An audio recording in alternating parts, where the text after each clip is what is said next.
Well, it is a brisk January day, and we are on the new Scott Spark.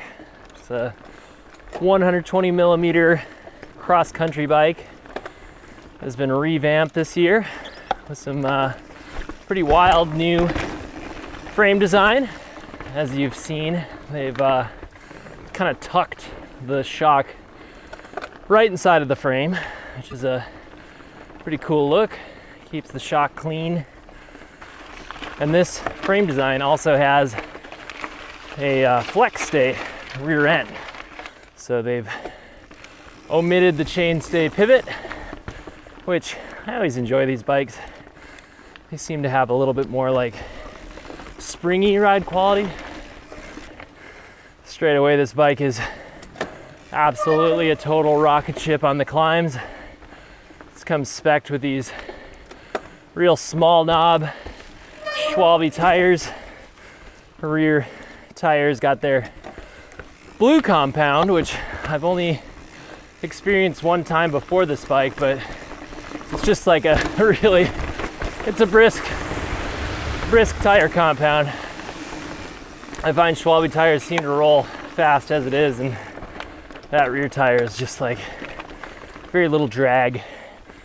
It's just one of those bikes that you hop on it and it's super efficient, and instead of relaxing and enjoying the efficiency, you just kind of feel like going even faster.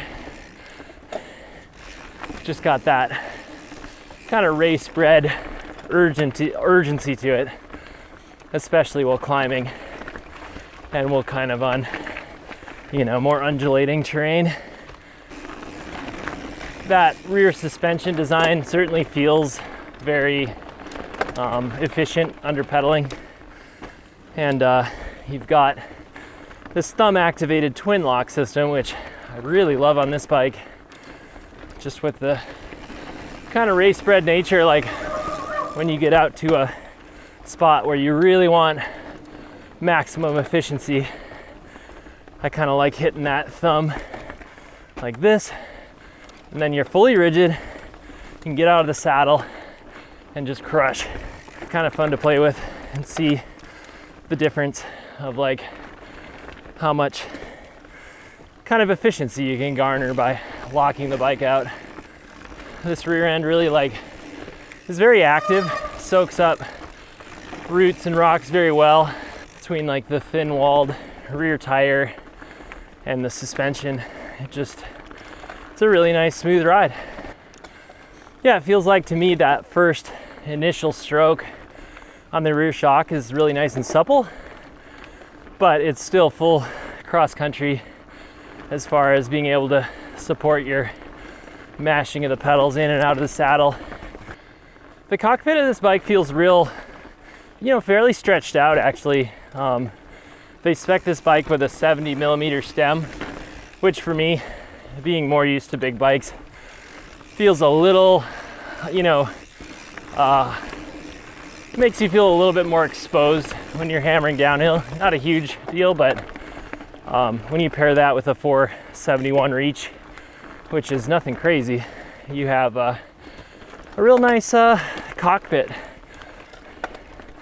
Yeah, but all in all, just a really efficient feeling bike that still soaks up the bumps, has a little bit more traditional C-tube angle compared to like the newer all-out enduro rigs. So I think it's a good mixture of kind of XC culture and maybe some of the newer geometry updates, so you can kind of get the benefits of both worlds. Time for some downhill.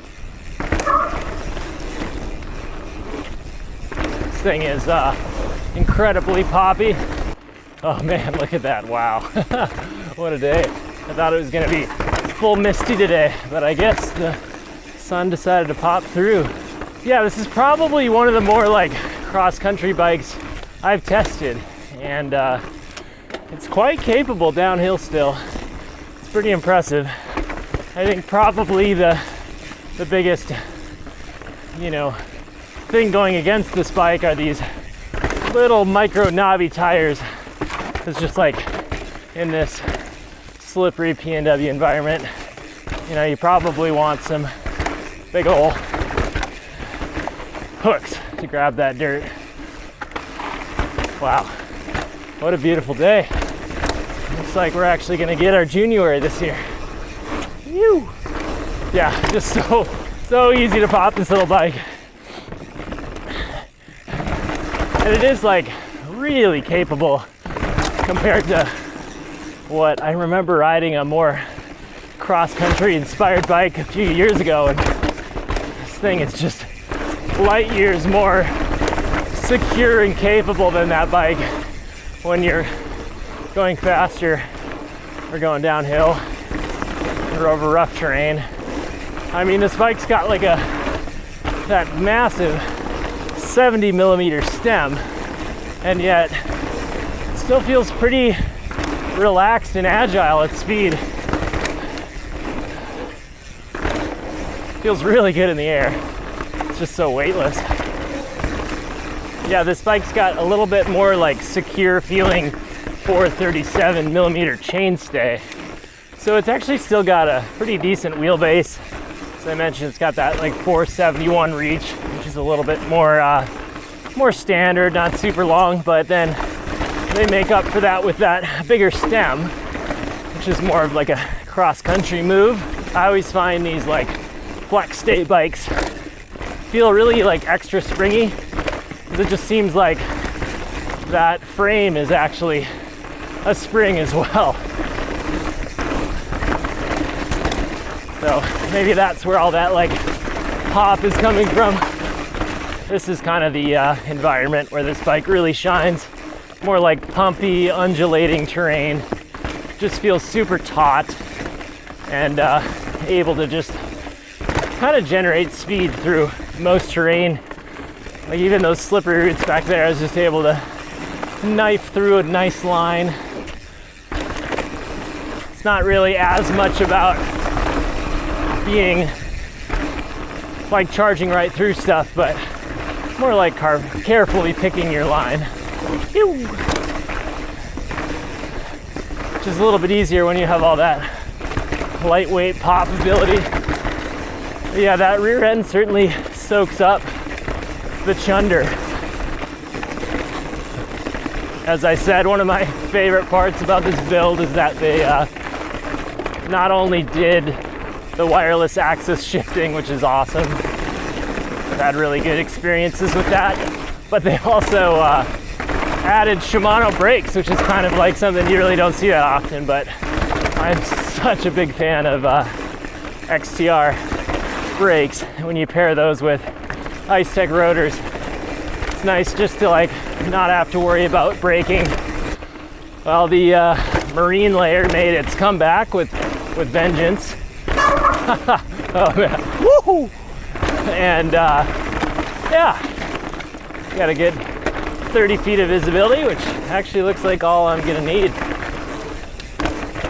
Yeah, this bike, when you get onto these like more compacted trails, this bike really just opens up. It's got that low rolling resistance. Feel like you're able to kind of shimmy the bike around and put it right where you want it. Woo! Really impressive how good it can take like repetitive kind of brake bump whacks and stuff. You definitely can like really fling this bike around. I'll say with that longer stem, it's not like my favorite bike for getting super saucy on corners. Just I feel like, yeah, I'm just a short stem kind of guy. I mean, I have to give it to this bike for like being super XC inspired and, you know, very XC geometry for the most part with some modern updates.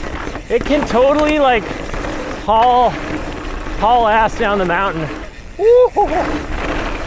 And you know, doesn't feel like too flexy or like too scary. Wow, nice. Surprised I wanted to do that little move on this bike. It's just a great bike for like, if you want to just efficiently ride the mountain all day.